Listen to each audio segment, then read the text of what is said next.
Graça e paz do Senhor Jesus a todos. Continuando hoje as gravações, nós vamos ver hoje Lucas 16, que vai nos ensinar coisas muito interessantes com relação a como proceder para ser bem sucedido quando o nosso assunto é entrar no reino de Deus, entrar lá no reino dos céus.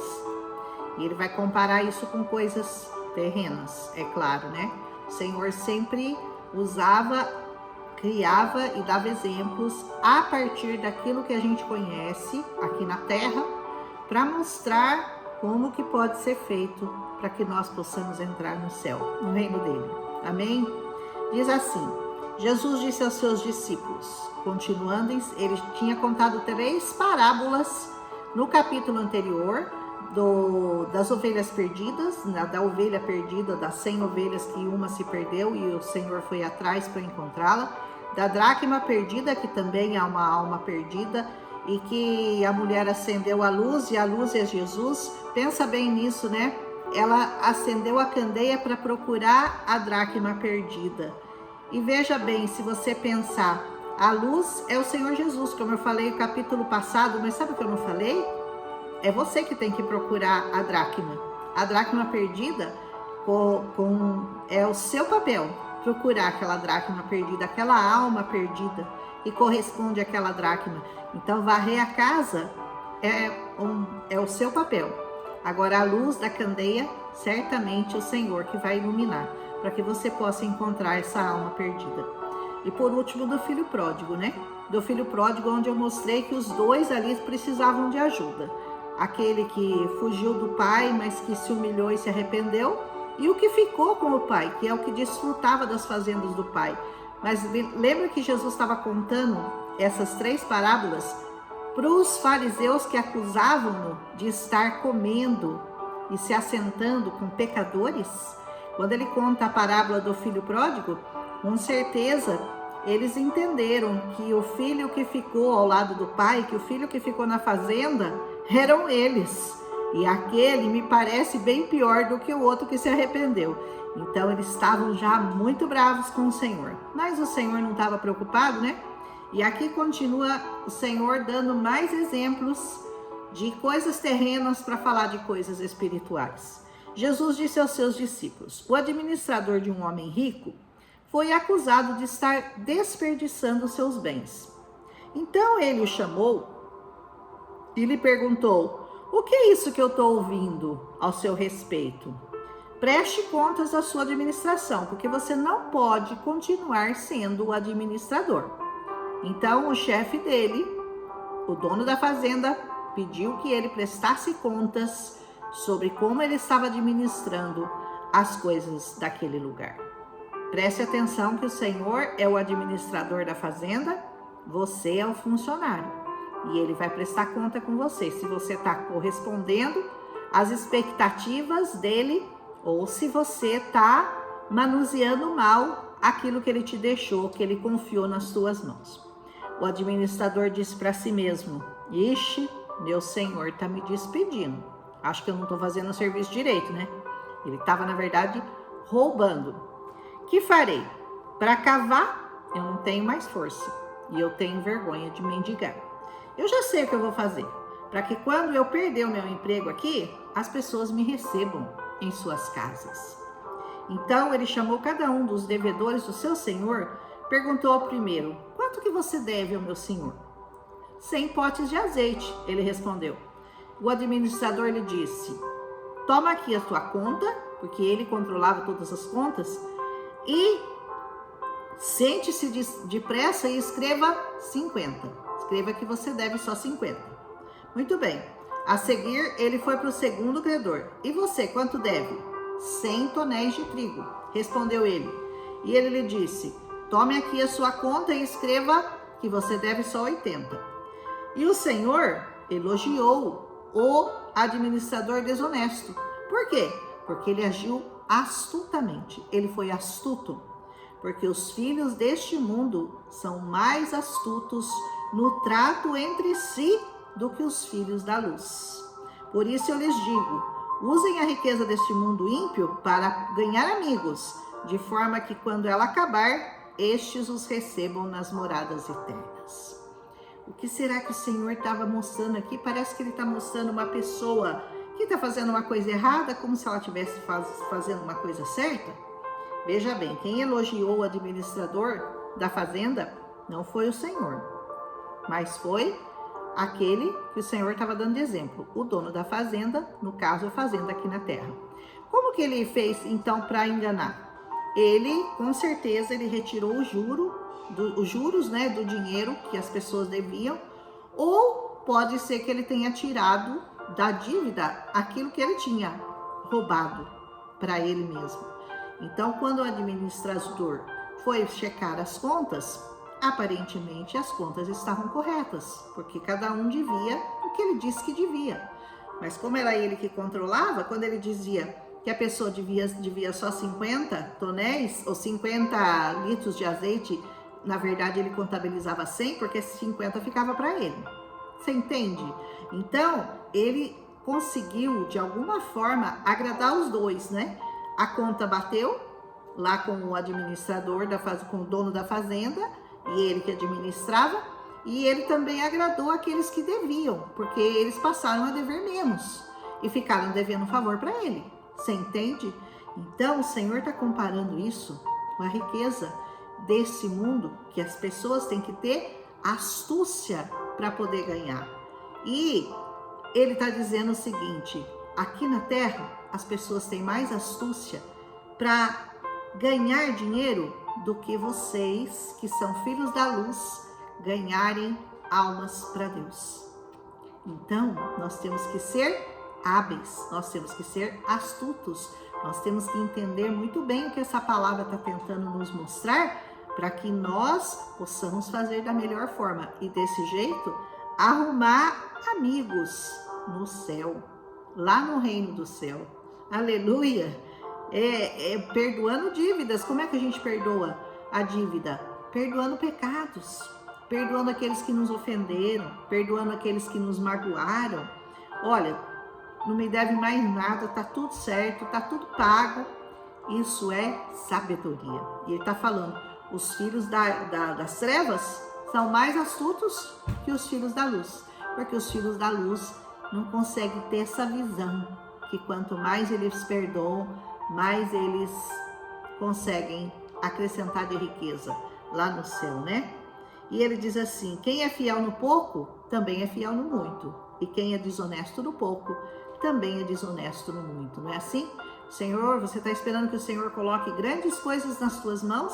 Se você não consegue devolver ao Senhor do pouco que Ele te dá, como é que você vai devolver no muito?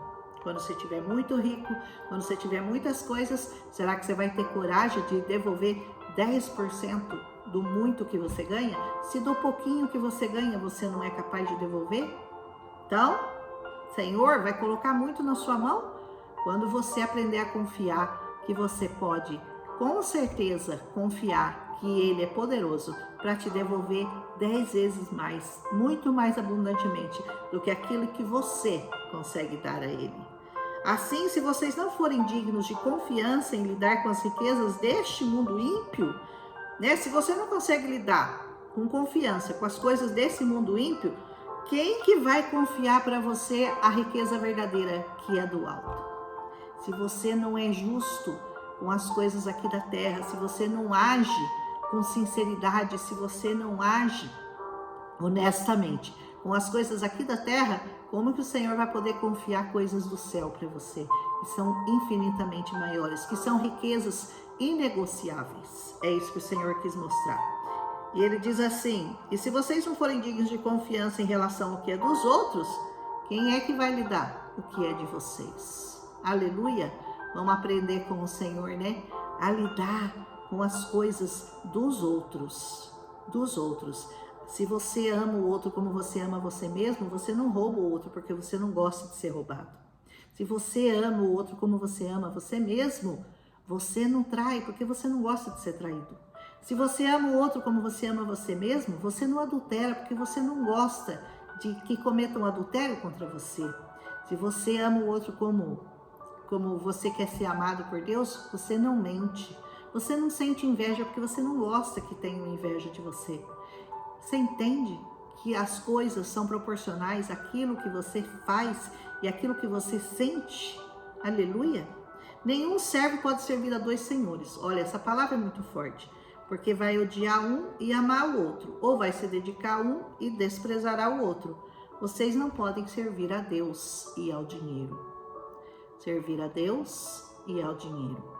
Pouco ou muito, você não pode servir a dois senhores. Se você amar o dinheiro, você quiser segurar, reter, né?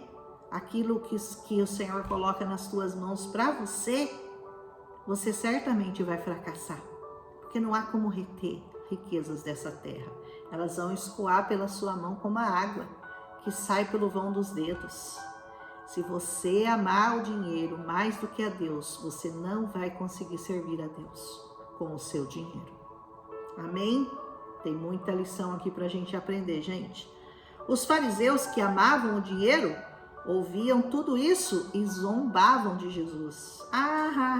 Até parece que nós vamos dar dinheiro para o reino de Deus, até parece que meu dinheiro é meu, eu não vou dar para ninguém, não divido com ninguém, que reino, que nada, que reino dos céus, que nada. Zombavam de Jesus. Tem muita gente zombando de Jesus hoje, mas um dia vão chorar muito nas portas do céu querendo entrar e não vão conseguir. E vão lembrar de tudo que ouviram, viu? E ele lhes disse: vocês são os que se justificam a si mesmos aos olhos dos homens, mas Deus conhece os corações de vocês. Ai, o nosso coração é tão enganoso que ele engana nós mesmos. Mas o Senhor, ele conhece muito bem o seu coração, mais do que você mesmo, mais do que você conhece. O Senhor conhece o teu coração. E aquilo que tem muito valor entre os homens é detestável aos olhos de Deus. O que você valoriza nessa terra?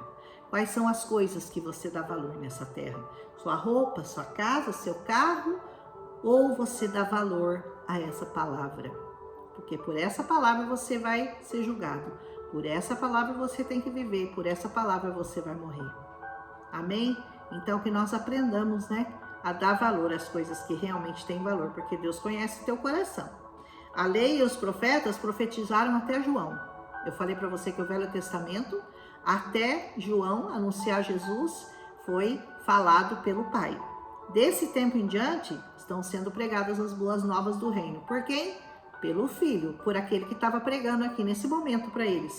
E todos tentam forçar a sua entrada nele. Sabe como que as pessoas querem entrar no reino de Deus? Dizendo assim: eu fui boa, eu fui uma pessoa muito boa, eu amava todas as pessoas, eu dava sopa para os pobres, eu cuidava de todos os necessitados nas ruas, eu nunca neguei abrigo para ninguém, eu sempre fui fiel em tudo que eu fiz nessa terra. As pessoas tentam se justificar e tentam entrar no céu à força. E não há como entrar no céu, a não ser pelo sangue de Jesus, pelo sacrifício perfeito derramado na cruz do Calvário. E o dia que você entender isso, você vai entender que não depende de você, depende somente do Senhor. Amém? E você aceitá-lo, né? E aceitar o sacrifício que ele fez por você. É mais fácil o céu e a terra desaparecerem do que cair da lei o menor traço. O Senhor, ele é a confirmação de toda a lei. E ele não veio para abrogar a lei, ele veio cumprir a lei. E ele cumpriu toda a lei. Aleluia!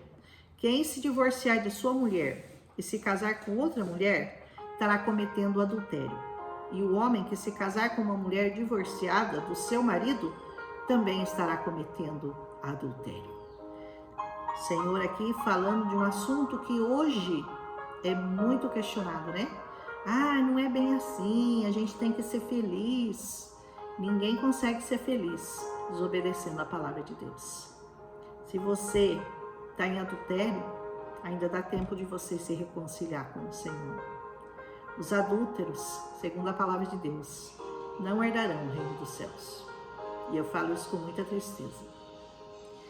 Havia um homem rico que se vestia de púrpura e de linho fino e vivia no luxo todos os dias. Pensa numa pessoa rica, fina, elegante, era esse rico aqui.